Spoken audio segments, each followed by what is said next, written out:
All right, how's it going? Welcome back to another video here in the series on mechanics and relativity. We are on this section here on forces, and the most recent video was the first video in the new section, and we introduced the idea of forces through a different quantity which we refer to as the potential energy of a system. And what I have here on the board is more or less a summary of what was covered in the last video. Specifically, what is on here is kind of the specific examples of certain types of potential energies that we covered in the end of the last video. But we're going to go through the logical steps that say when you start from a potential energy, how can you get the equations of motion and how can you solve them, right? So the two examples that we went through were very common examples that you'll see in a lot of different physical systems. The first was the gravitational potential energy, and the second was the elastic potential energy.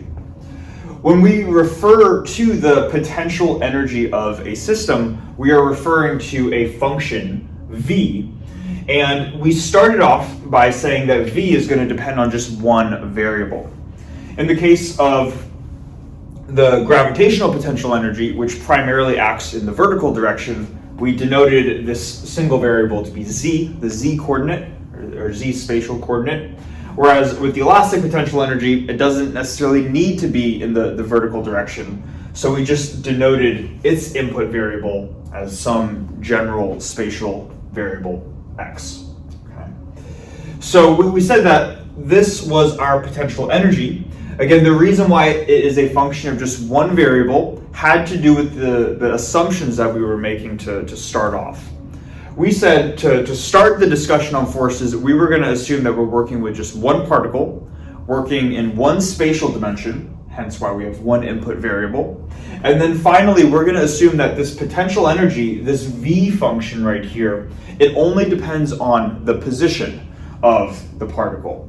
So what that's saying is that whatever this single input variable is, it has to represent a position. In other words, it cannot represent a velocity or time.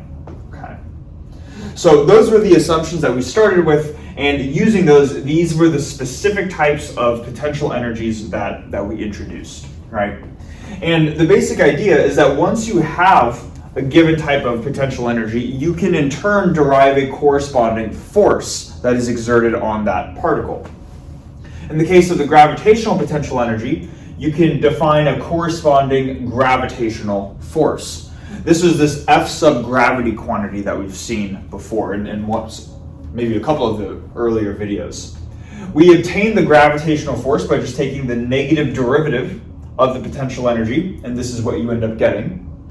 And then once you have your corresponding force, you can plug it into Newton's second law. And this is an instance of Newton's second law where we're just saying m times a equals f, where a, the acceleration, is just the second time derivative of the position, and f, the force, was the specific force that we got from taking the negative derivative of our v function. Okay. So this was our equation of motion for a particle that is experiencing a gravitational force. In the case of the elastic potential energy, we defined I guess you could call it an elastic force, but the common phrase is that you get something called Hooke's law. Hooke's law is a way of just saying that you get a force that is equal to the negative of the relative position. If this is positive, the force wants to act negative, or act in the negative direction. If x is negative, the force wants to act in the positive direction. So this is the force we got for the elastic potential energy, and same idea. We just plug this in to Newton's second law, and that gives us our equation of motion for the system. Once you have your equation of motion, which is this and this right here, you have a second order differential equation that could be solved. In this case for z of t, in this case for x of t. You could end up going through the process of solving those differential equations. If you did this for the gravitational potential energy case, a particle that is just experiencing gravity, a uniform acceleration, then these were the equations that you end up deriving.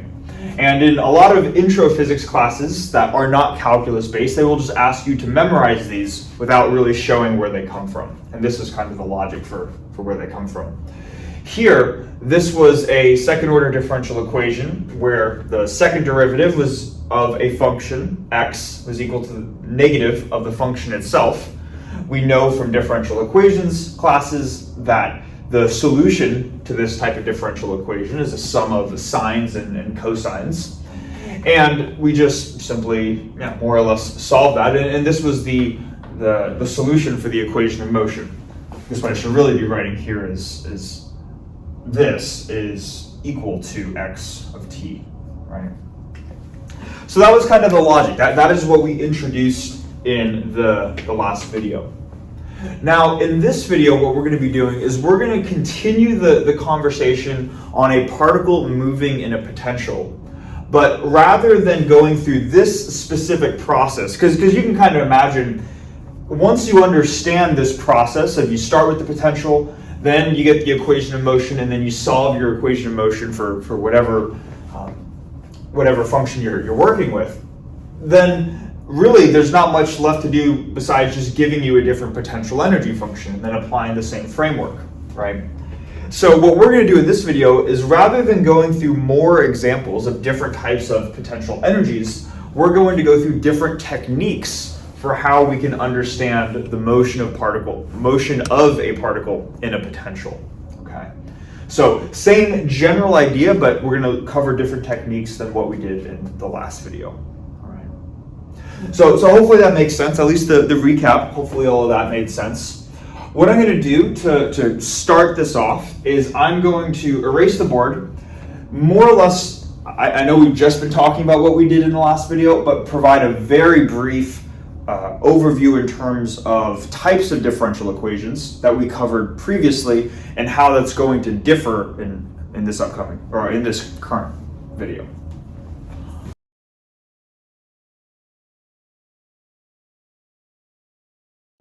Okay, so I didn't know what to call the two sort of side-by-side things, so I ended up calling this one last video and this one this video, I guess. Basic idea of what we did in the last video is that when we were trying to find the equation of motion for a system, we used Newton's second law to do that, which was F equals ma, right? And of course, acceleration is a second time derivative of position, so we could write this as mx double dot.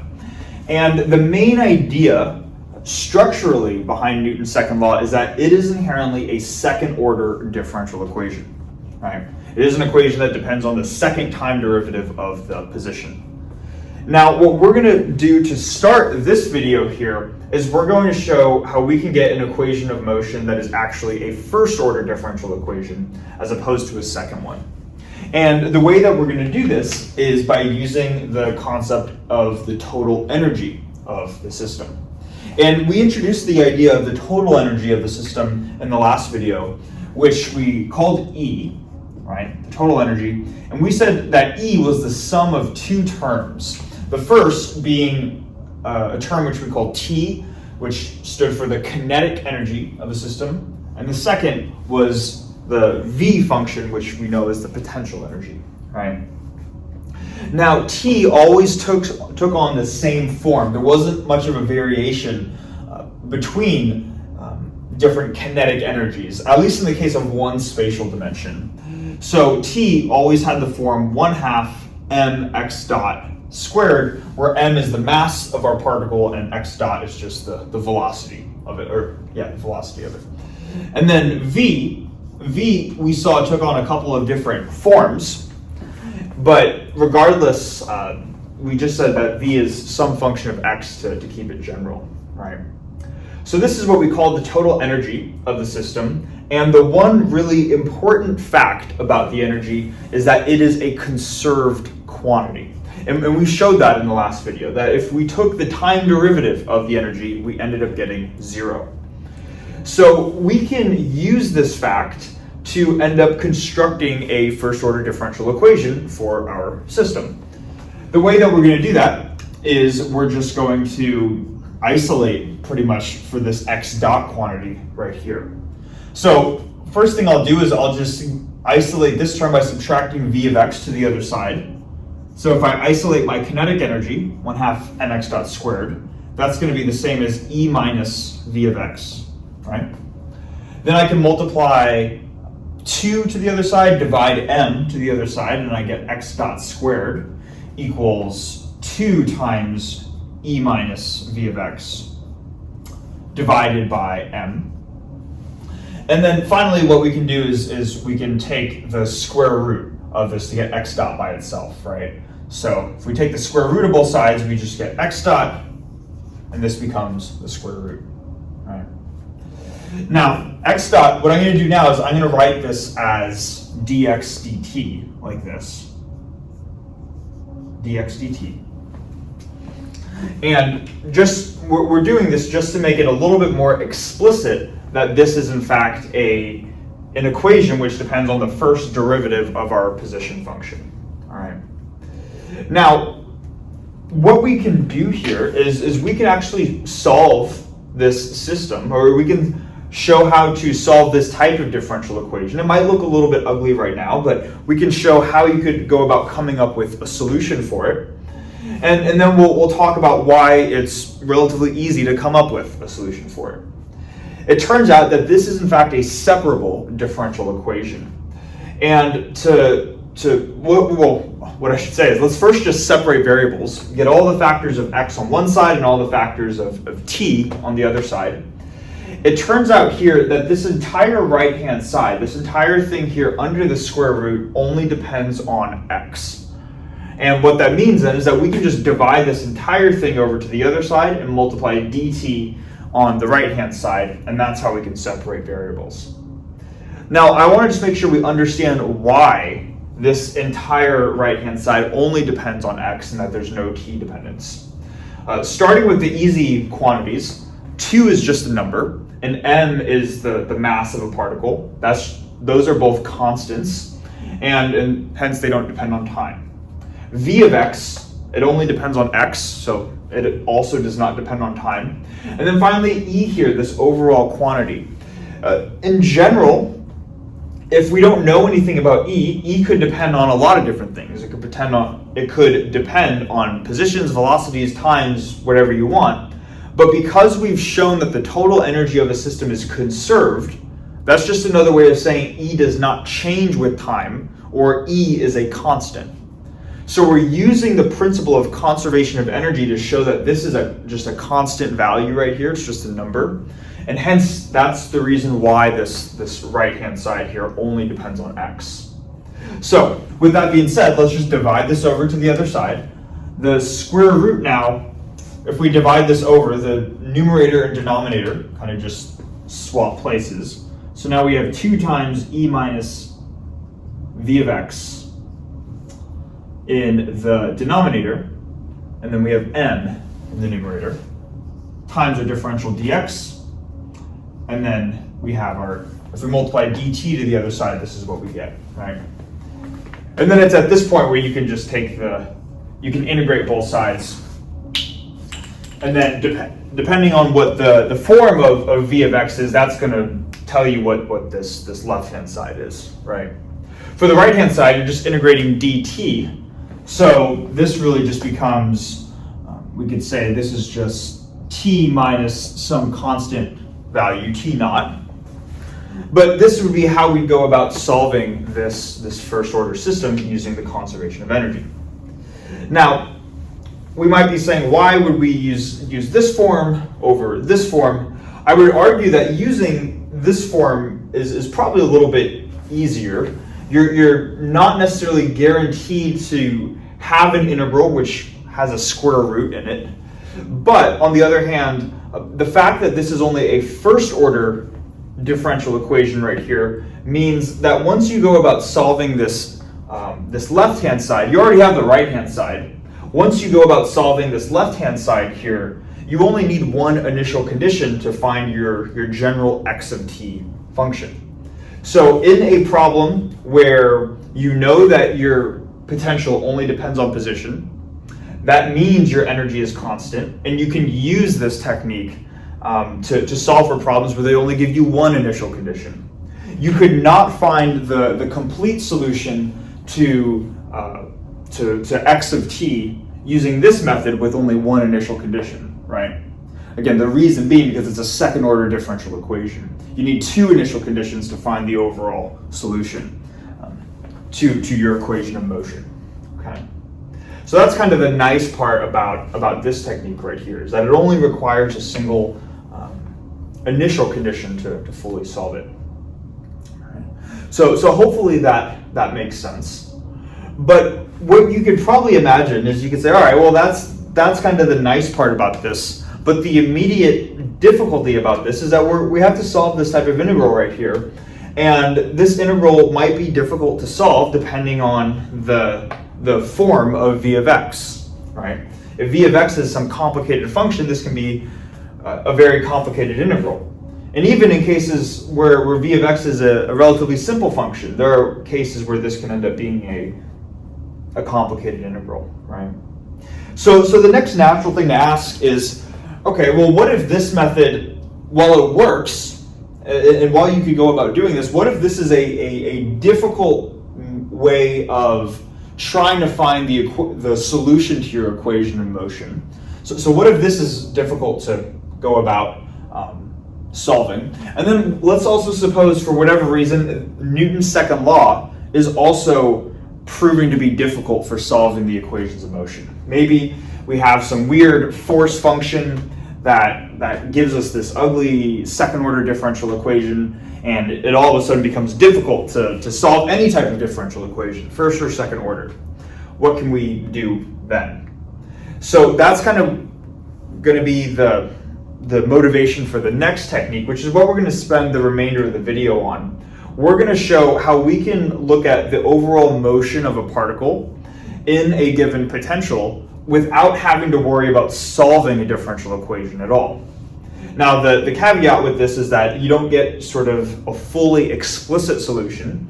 You can only get sort of, I don't want to say just qualitative behavior, but you don't get a full x of t form as your solution, but it bypasses the need to solve a differential equation. Okay? So that's what we're going to do next. I'm going to erase the board, I'm going to draw out a potential, and then really unpack that pretty much for the remainder of the video.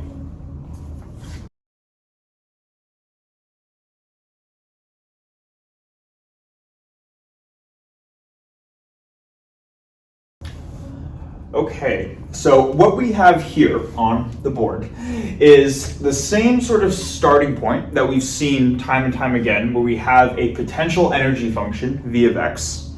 In this case, our potential energy function depends on the mass of the particle, m, and then we see that it is a polynomial, which is a cubic polynomial. It has an x cubed term in it. And what I want to show in this part of the video, which is going to be most of the video, is what we can do for understanding the motion of a particle in any potential, this being our example one right here, if we don't want to go through the whole process of actually solving a differential equation. What's kind of a quick way to say, okay, this is more or less what the particle is doing at varying points in the domain. So to do this here, what we can do is we can start by just plotting out the potential energy function itself. And that's kind of what this graph is supposed to represent here. On the horizontal axis, we have our one spatial variable, x. And on the vertical axis, we have the potential function. And then we're just plotting out roughly what we know a cubic polynomial should look like if we plot it, right? Notice that I haven't put any tick marks yet indicating what this point is, what any of these points are, because we haven't talked about it yet. This is just a simple drawing which we can construct just by looking at the form of our potential energy. Now, because this is the potential energy that we drew, what we can do is we can intuitively think of this as a physical terrain which our particle is moving on here. Okay, so we can almost think of this part of the potential like a hill that our particle may or may not be trying to get over, and this part of it down here is kind of like a dip, and then once you get beyond this dip, then the potential continues onwards up to infinity for any value beyond here. The function just keeps on going upwards, and same thing over here, right? Once you get beyond this point, the function is just going to keep moving downwards. So this is more or less the terrain that we're moving on. And what we can do is we can start to say, all right, well, how does the particle move within this sort of hilly type of terrain? Now, the answer is not simple in the sense that we can just say, oh, it does this. The reason being because it kind of depends on where you start and how fast you're moving when you start, and it depends on a couple of things. So what we're going to do is we're going to go case by case through this potential energy example and show how we can use kind of our basic knowledge of calculus to understand the motion of a particle in this potential right here. And then you can do the same thing for any potential that you're given. Now, the first thing that I think is worth doing is just to cover kind of the easiest cases, which is to say, when is the particle not moving at all, right? The particle could be doing a lot of different things within this terrain, but what are the cases where the particle's just standing still?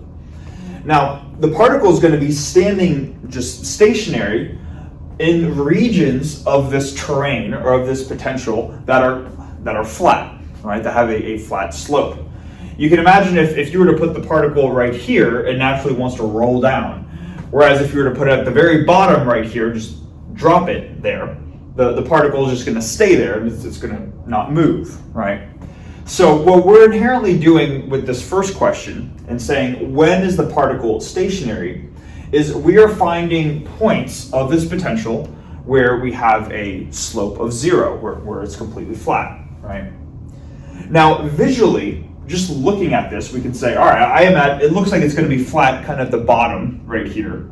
Put a particle here, it's not going to move. It also looks like it's going to be flat right here, right? If we put a particle at the very top, it shouldn't move either. But more than just kind of eyeballing it and saying it looks like it should be flat here and here, we can come up with a more quantitative answer just using calculus. The way we do this is we just take the derivative of the potential and set it equal to 0. That tells us the locations where the slope is 0, and hence where we have regions that are completely flat. So just doing this real quick, if we take the derivative of our function dv dx, we're going to get m times 3x squared minus 3. And if we set this to 0, the m can divide out. There's a factor of 3 that can also be brought out. We can also write this as 3m times x squared minus 1 goes to 0, right?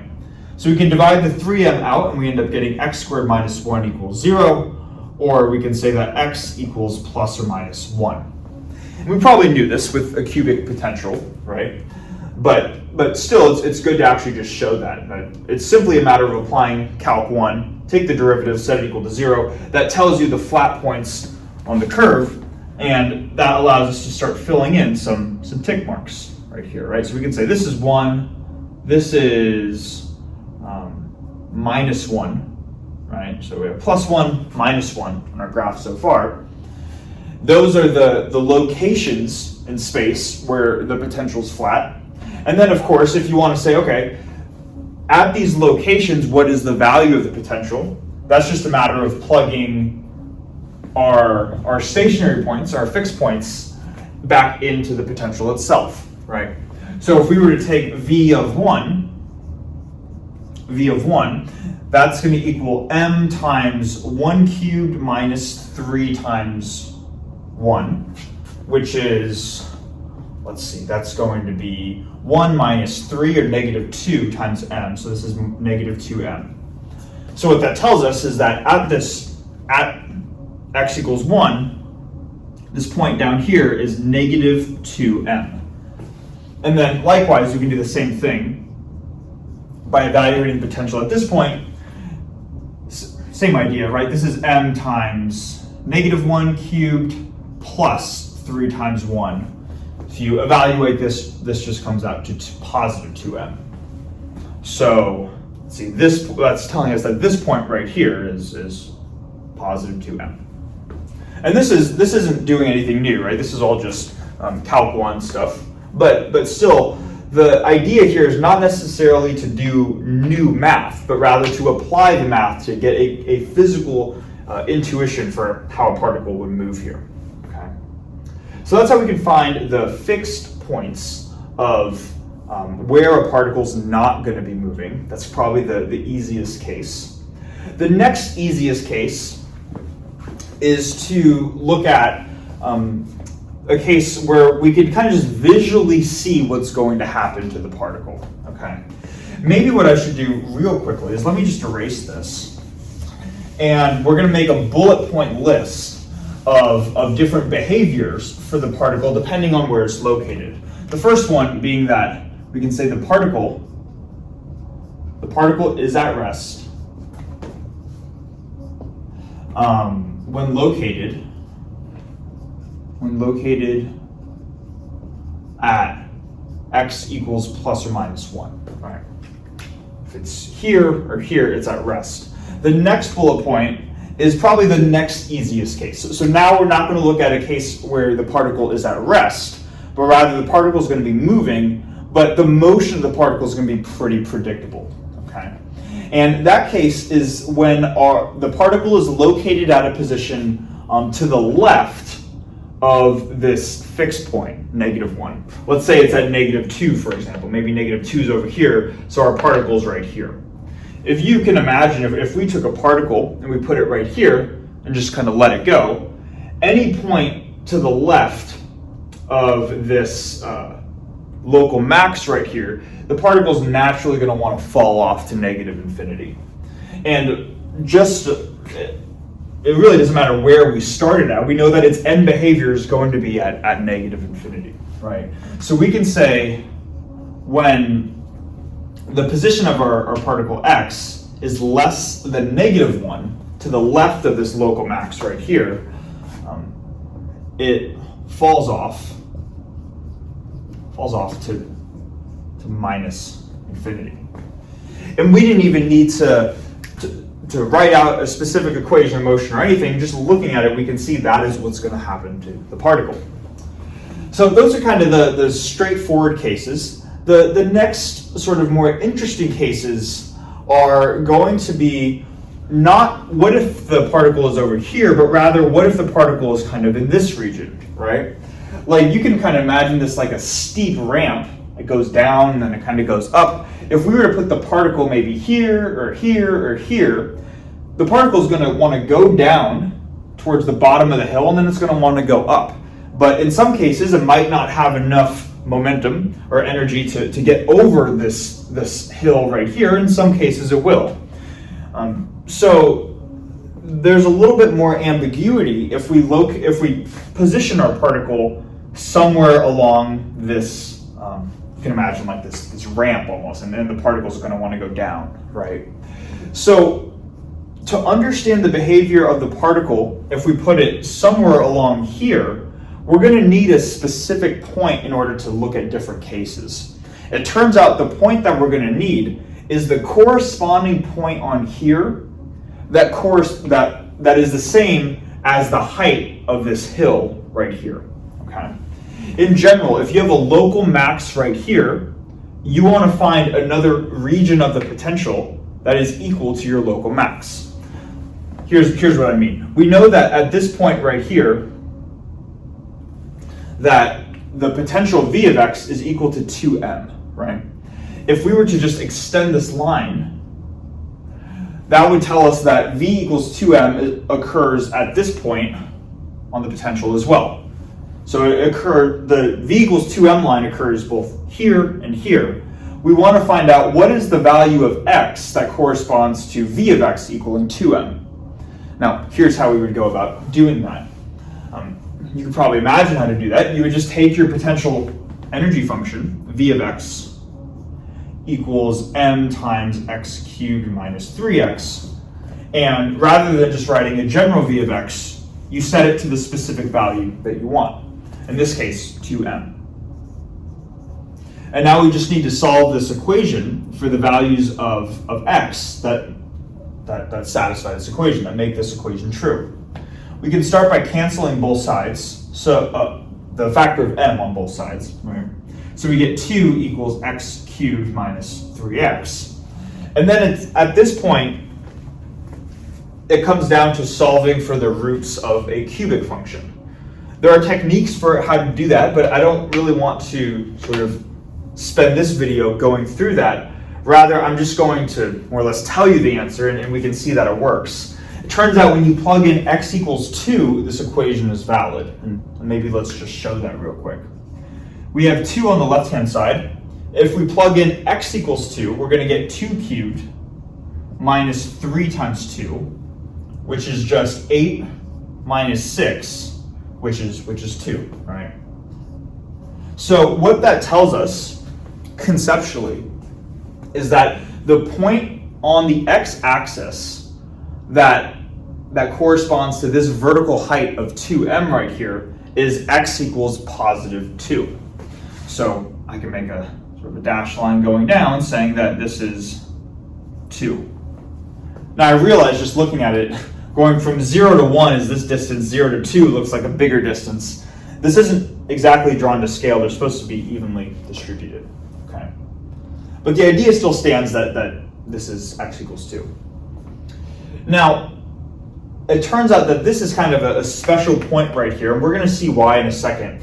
What I want to do is I want to just erase some of this so we can make room for 3 more separate cases. The 3 more separate cases that we're going to look at is if we were to place a particle to the left of this x equals 2 line, to the right of this x equals 2 line, so higher up the ramp, or exactly at this x equals 2 line.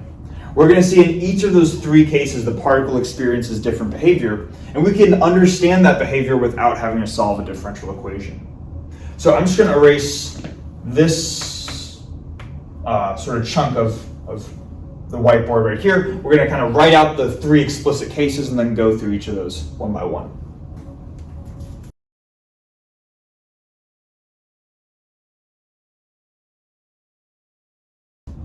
All right, so we have 3 separate cases here for if our particle starts at either less than positive 2, greater than positive 2, or equal to 2 right here.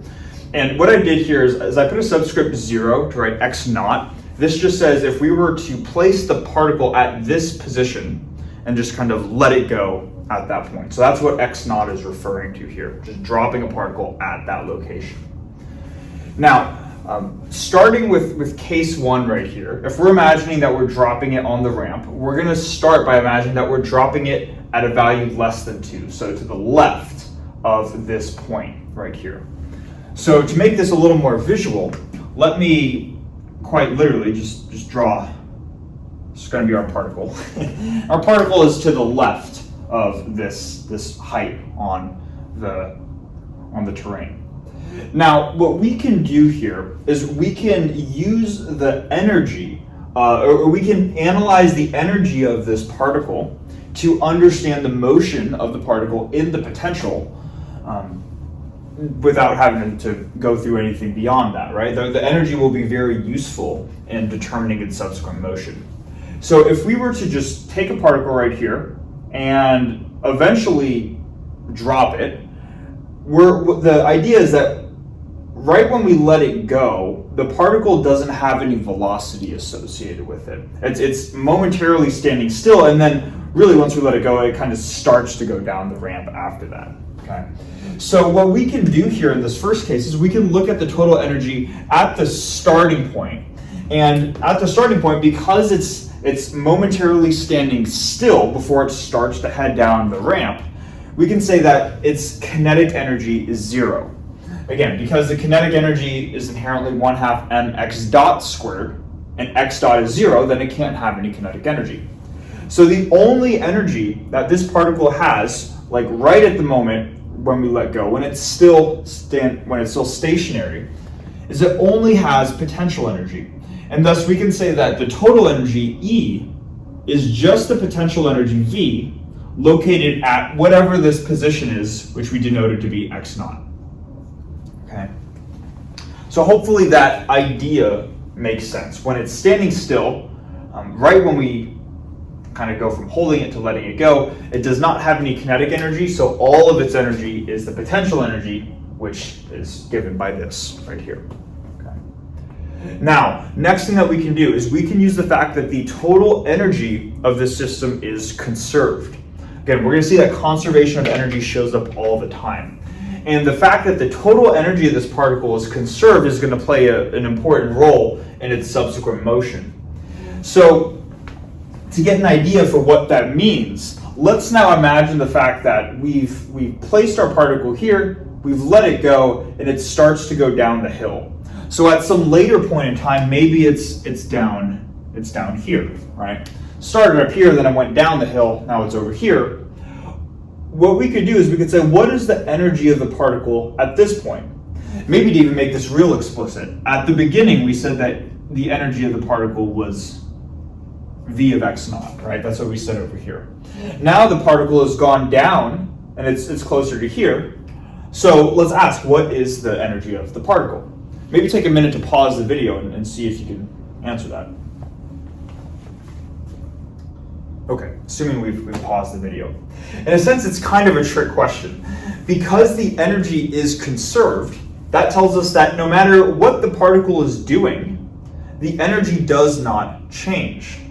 So it is true that as it's going from here to here, now at this point, maybe let me even draw an arrow. At this point, it has a lot of kinetic energy. It's rolling down the hill, and it's going pretty fast as it's going to the bottom. So in the beginning up here, it did not have any kinetic energy. Over here, it does have kinetic energy. But if we remember, it's lost some of its gravitational potential energy. We talked about in the previous video that the gravitational energy was mg times the height. So it had a higher height up here than compared to what it does down here. So even though it gained kinetic energy, it lost potential energy.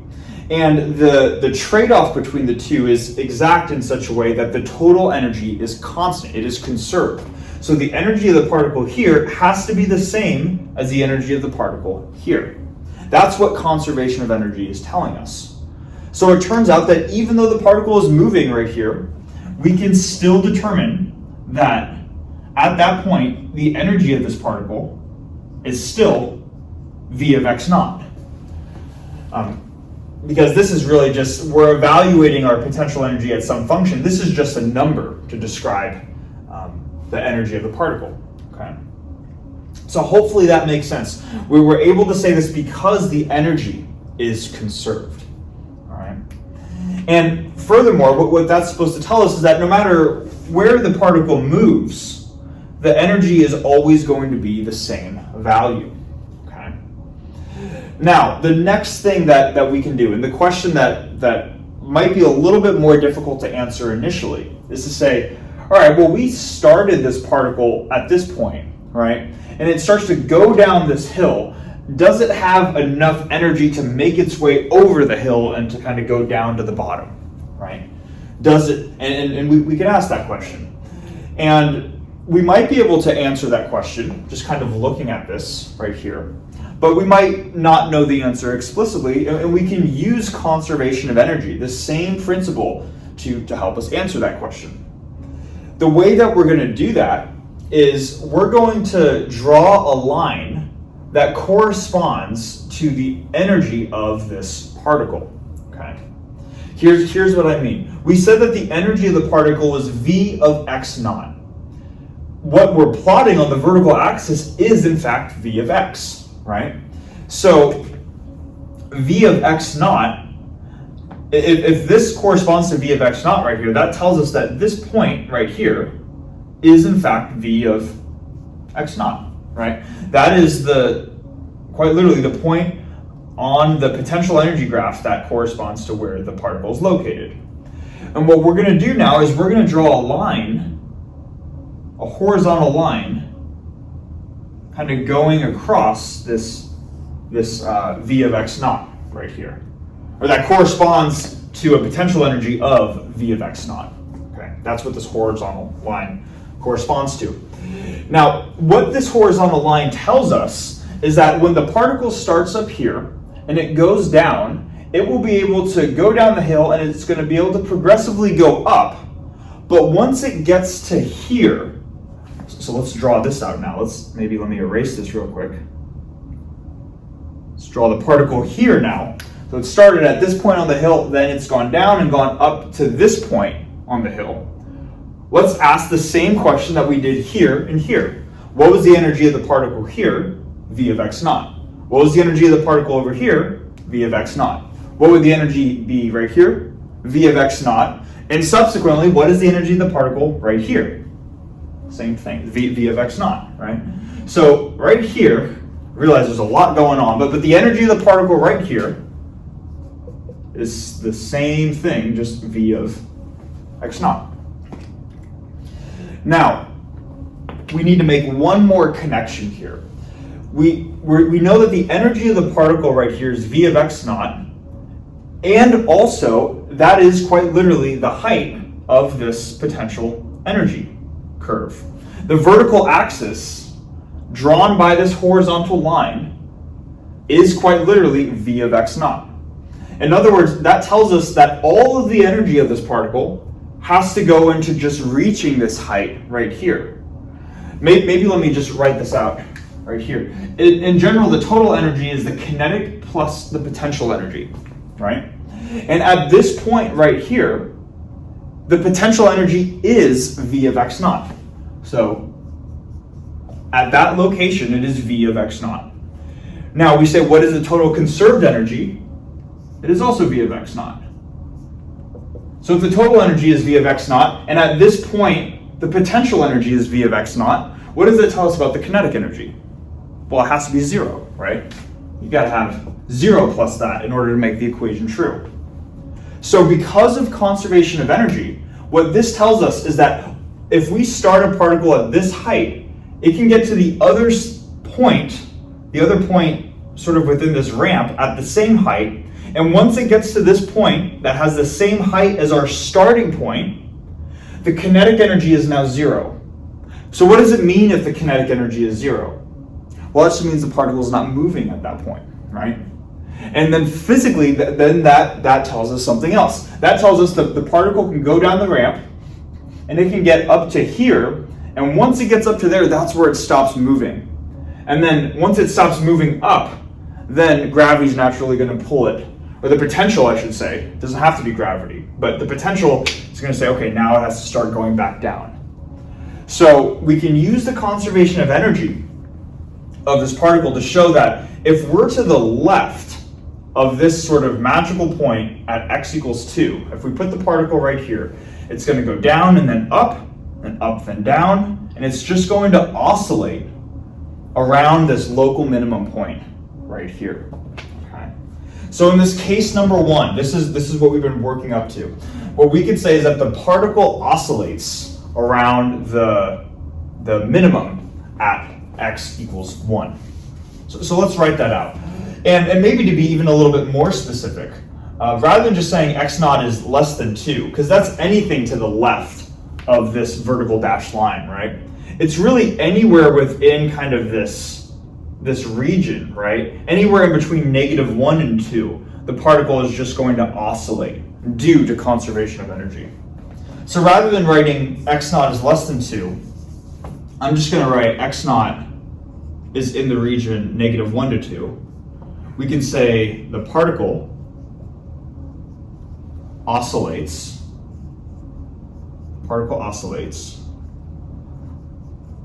about the local min. Okay. So hopefully that makes sense, right? That if we put the particle here, it's just going to oscillate back and forth. If we put it right here, it's just going to oscillate between whatever that corresponding point is, and it will always have that behavior as long as we're to the left of that x equals 2 value. Okay. Now, I'm going to erase the board, or not the whole board, but just I'm going to try to clean this up a little bit. Then we're going to cover these last 2 cases right here, and that'll be most of the video, at least.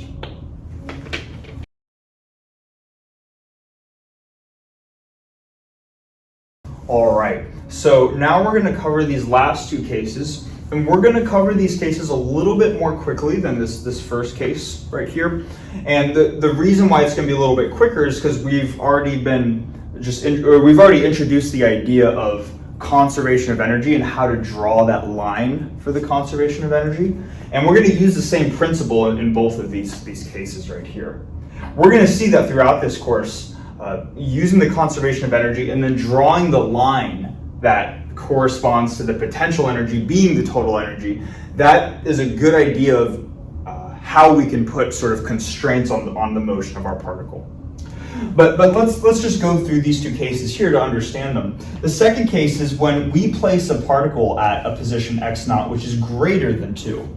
That corresponds to a particle which is we place to the right of sort of this magic point right here, or this interesting point. So that would be a case where we put a particle, even if it's just beyond x equals 2, it's still going to be to the right of this point, a little bit higher up the ramp, right? Now this is now going to be our new x naught. It's a little bit greater than 2. And then this corresponding point now on the vertical axis is going to be our new v of x naught, right? Before, if our particle started right here, x naught was down here. Now that the particle is up here, our corresponding v of x naught is right here, right? So what we can do, like what we did in case 1, is we can draw a line corresponding to more or less where the total energy of the particle is going to be. Because we can make the same argument as before, right? If we put the particle right here and just initially let it go, right before it starts to move down, it's going to be at rest. So all of its energy is going to be potential energy. So right here we can say that our energy, just like before, is v of x naught. And that means that this horizontal line right here corresponds to the line of v of x naught, right? So keeping that in mind, that tells us that the total energy of the particle is always going to be at this value right here. So as the particle goes down, the energy is not changing, but it's gaining kinetic energy, right? Now, as it goes down, the particle is going to go down to the bottom, to where the local min is, and then it's going to start to go back up, right? Let's ask the question of when it's close to the top, maybe right here, right? Then does it necessarily need to slow down right here? Is it going to slow down and then kind of fall back and do this oscillatory behavior that we saw in case 1? And what we can do is we can say, well, let's just look at the total energy of the particle at this point. At this point, the particle has a kinetic energy and a potential energy, right? Now, the potential energy of this particle is wherever this point is. Oh, let's not draw it like that. I guess it's supposed to be where the 2m is supposed to be the local max, right? Let's make this a little bit easier. Let's just put the particle at the very top point, at the local max, right? At that point, we know that the potential has a value of 2m, okay? So if we were to look at the total energy of this particle, the total energy is v of x naught.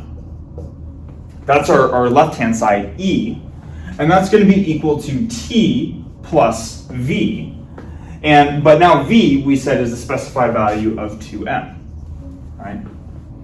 And what we should ask ourselves is, as the particle starts up here, goes down the hill, and comes back up right here, does it still have kinetic energy? In other words, is it still going to be moving, and hence does it move off and go sort of off the edge right here? It will go off the edge as long as it has kinetic energy, right? As long as this term right here is non-zero. T. So let's just solve for t really quickly. We can solve for t by subtracting 2m to the other side. We get that t is v of x naught minus 2m, right? And we ask ourselves, is t 0 or non-zero? T has to be a positive quantity, by the way, right? Because t is 1/2 m x dot squared. 1/2 is positive, the mass is positive, and something squared is positive. So this quantity is either going to be positive or 0. Now, just looking at this, our v of x naught line is up here. It's at this point, whereas 2m is right here. So clearly, v of x naught is larger than 2m, thus t is not going to be 0, but rather it's a positive quantity. So because we started our particle up at a point higher than the local max, therefore it is going to have a positive kinetic energy by the time it goes down the hill and gets up to the local max. So it's still going to be moving, and thus it's going to go over the edge and it's going to go off to negative infinity. Okay? So in the case where we are at a starting value of greater than 2, we can say that particle tends to minus infinity. Particle tends to minus infinity. It goes down the ramp above the hill, and it has enough energy to go over the hill and progress downwards. Okay? Now finally, for case 3, which is kind of a fun case, it is a special case. What happens if we place the particle not to the left of this point, not to the right of this point, but exactly at that point? Maybe as I'm erasing this too, maybe take some time to try to think about what the answer is going to be before we actually go about doing it, right? Let's erase this. Let's erase this. Okay. Yes, so in this final case right here, we're now going to place our particle right at that point, this x equals 2 point on the ramp, okay? Now, same thing like what we've done in the previous cases. If we take our particle and we just put it right here and just kind of let it go, initially it's only going to have potential energy. So the total energy, we can write the total energy as v of x naught, but we actually know the value of v at this point, right? That is the value of the local max. That is 2m. So we can say that E is going to equal 2m. And then the same type of behavior is going to happen. The particle is going to go down the ramp. Energy is always going to be 2m. And then it's going to progressively go up the hill right here. And then we can ask, first, does it get to the top in the first place? And the answer is yes, right? It's not like the particle's down here and the highest point it can get to is maybe here, right? It has the energy to go up to the very top, but what happens? Does it end up going back? As it gets close to the top, here's what I'm trying to say. As it gets close to the top, does it eventually go back down and start to oscillate? Or does it fall over the edge and fall off to negative infinity? And the answer is almost a trick question, because this is kind of the precise case where as you're getting closer and closer to the local max, what that means for your energy, well, let's write this in terms of energy. We can say that E is going to be T plus V, right? And as we're getting closer, as our particle gets closer to this local max right here, the potential energy is progressively increasing. It's getting higher, higher, higher, higher as we go up the hill, right? If our total energy is 2m, we can see that as we go up the hill, our potential energy is getting closer and closer to 2m. We're getting closer and closer to this local max right here.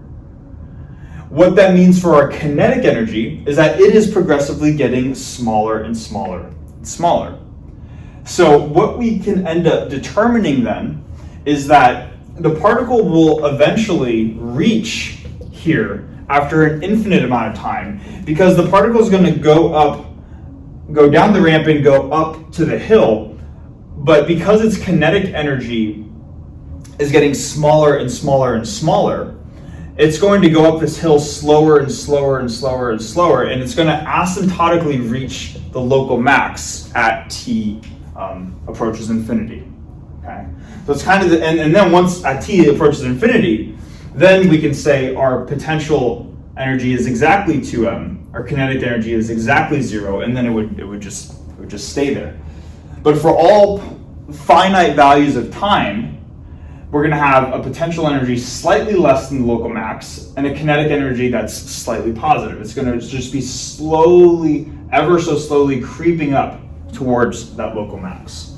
So in this final case right here, we can say that the particle and say that the particle tends to the local max as t tends to infinity. Okay.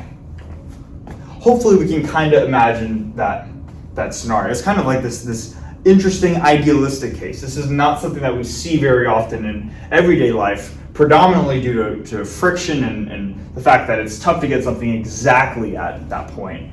A little bit less, if we put this a little bit less than 2, it would oscillate forever. A little bit more than 2, and it would just barely go over the hill. Exactly at 2, this is the behavior that we would see. Okay.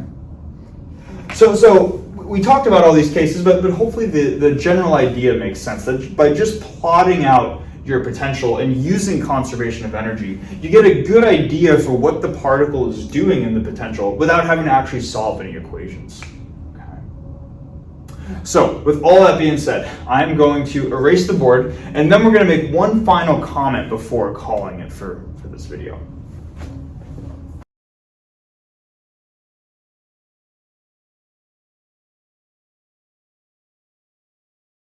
Okay, so the last thing that I want to mention really quickly at the end of the video here is I want to go back to this potential energy. This was the elastic potential energy that gave rise to this equation in motion, which we called Hooke's law. And one of the sort of intuitive physical systems that is described by this type of potential energy is if you have a mass that is connected to a spring, connected to a wall, and you take the mass, you either stretch it or you compress it, and then you just sort of let it oscillate back and forth, right? And what this sort of potential energy describes is a type of system that is called a harmonic oscillator. A harmonic oscillator essentially just means that something oscillates, it goes back and forth at a set frequency, at a set or fixed rate.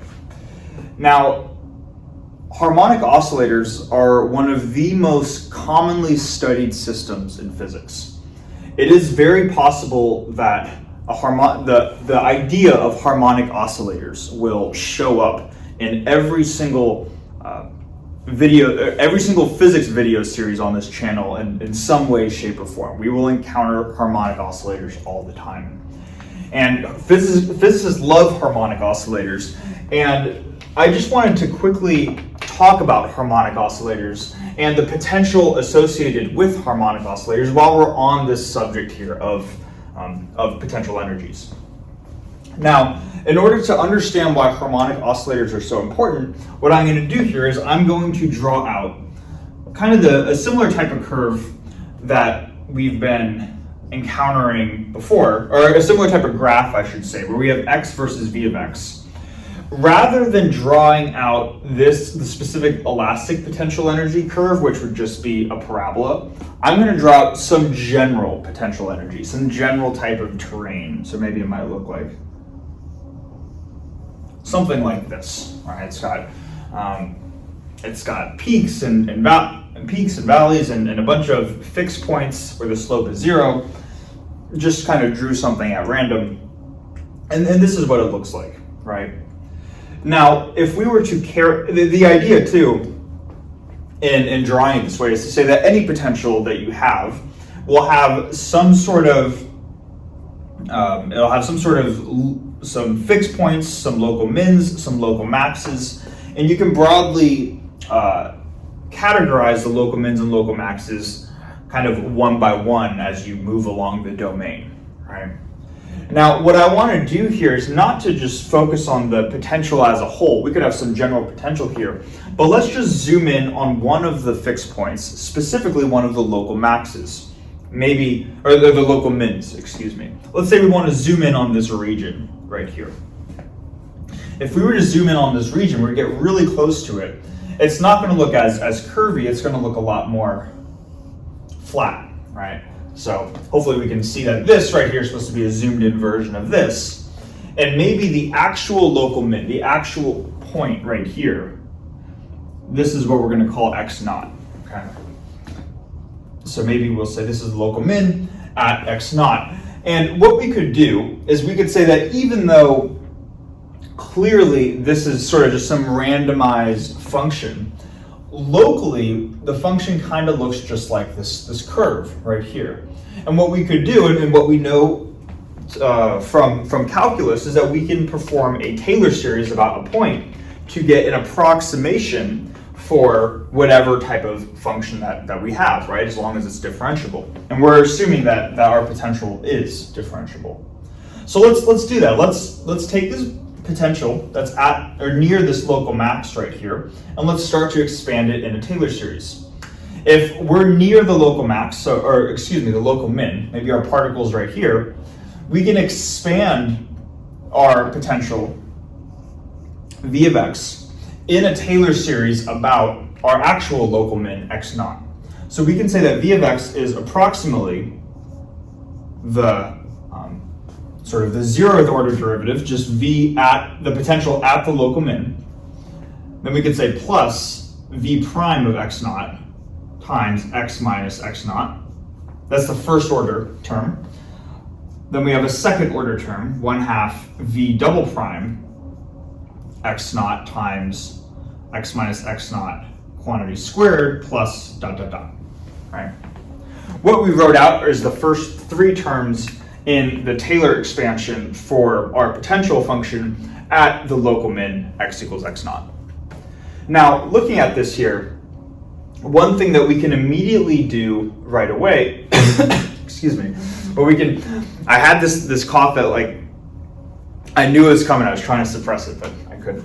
What we can immediately do right away is if we look at this term that has the first derivative in it, we can ask ourselves, what is this term right here? This is the derivative of the potential at the local min. Now, by definition, if we're at a local min or a local max or a saddle point at any fixed point, the derivative of our function at that point should be 0, right? So because we're evaluating the derivative of v at the local min, this term goes to 0 right here. And what we're left with is just the 0th order term, v of x naught, plus 1/2 v double prime of x naught times a term that is quadratic in x, right? And now at this point, what we're seeing is that as long as our particle is near the local min right here, we can approximate our Taylor series maybe out to just the second order. We can say maybe these higher order terms don't contribute as long as the quantity x minus x naught is small enough. Just to be clear here too, we're saying that the actual position of the particle is x, the actual local min is x naught, and the difference is intended to be small, right? So as long as the particle is near the local min, then we can approximate the potential as this type of term right here. Now, again, we want to keep in mind that the potential energy, we saw this at least in the last video, hopefully this sounds somewhat familiar, that the potential energy is defined up to a constant. So this constant, in a sense, is somewhat arbitrary. We could redefine what is considered the 0 of our potential energy such that this is really the only term that we get. But the main thing that I want us to get out of this here is that we can see that if we have some general potential, as long as we're looking at any of the local min points and our particle is near any of the local min points, that potential energy is approximated really by this term right here. And this term is quadratic in x, and that is quite literally the potential energy that corresponds to a harmonic oscillator. So here's what we're really trying to say. What we're trying to say is that for any potential energy you have, as long as you're near a local min, then you can approximate the motion of your particle as if it is in a harmonic oscillator potential, at least locally within this region, or maybe this region right here, right? So that the fact that any potential, when zoomed in on the local min points, these stable fixed points look like a harmonic oscillator. That's why harmonic oscillators are so general, right? You could look at the other instance too, where maybe we're not near a local min, but we're near a local max. Maybe let's not zoom in on this region, let's zoom in on maybe this region right here. Zooming in up here, maybe now the potential might look something like this, right? But there's a distinct difference between a local max and a local min. If our particle is just a little bit, is slightly deviated from the actual local min, then it will just oscillate back and forth like a harmonic oscillator would, right? Now, if let's say that our local, this is a case of a local max with position x naught, and now let's say that our particle is just slightly deviated from the local max. If we deviate the particle from the local max, it's not going to just oscillate here, right? It's going to tend to fall down the hill. It's going to fall down over this way. If we move it a little bit over here, it's going to fall down this way. It's what we call an unstable fixed point, whereas this is more of a stable one. This oscillating behavior would remain in the long-term case, whereas this would not, we would not have that oscillatory behavior. It would fall off.